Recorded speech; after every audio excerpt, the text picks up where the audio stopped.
Namaste everyone, myself Adyasa Sahu of class 8B. Today I am going to show a project on solar system. Let's have a look. The solar system consists of the Sun, its 8 planets Mercury, Venus, Earth, Mars, Jupiter, Saturn, Uranus and Neptune, and the other small planets like asteroids and comets. So let's know about them in details. First, the Sun. The whole solar system is dominated by the Sun.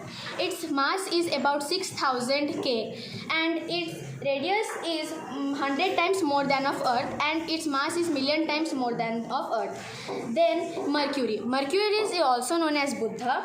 It is the most nearest planet to the Sun, and it takes 88 Earth days to revolve around the Sun. Then let's know about the Venus. Venus is the hottest planet and it is the most brightest object in the solar system after the Sun and the Moon. It is also known as Saraswati. Then the other planet is Earth. Earth is also known as Prithvi. It is the most unique and special planet in the solar system. When the Sun is facing towards the Earth, then that part of the Earth has day and the other part which is away has night. When the northern hemisphere is tilted toward the Sun, then it is summer in that part, and at that time the southern part has winter.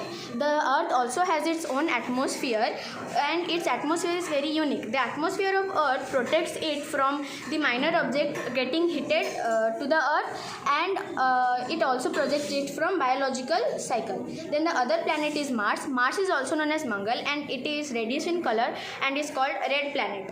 It has 2 moons of its own, named Phobos and Deimos. The next planet is Jupiter. Jupiter is the largest planet and is also known as Baraspati. It is known to have 67 moons of its own. Then the next planet is Saturn. Saturn is also known to be very unique because it has its own ring-like structure, and it is as same as the Jupiter. It is known to have 62 moons of its own. Then the other planet is Uranus. Uranus is also known as Arun, and as it is far from the Earth, it is not known much about it, and it has 27 moons of its own. The last planet is Neptune. It has 14 planets of its own, and it is also known as Varun. As it is also far from the Earth, it is not known much about it. And the planets are also divided into 2 categories known as terrestrial planets and Jovian planets. Terrestrial planets are the planets which are more nearer to the Sun. They are Mercury, Venus, Earth and Mars, and the other planets which are far are known as Jovian planets, which are larger in size as compared to terrestrial planets. They are Jupiter, Saturn, Uranus and Neptune. That is all for my project. Thank you.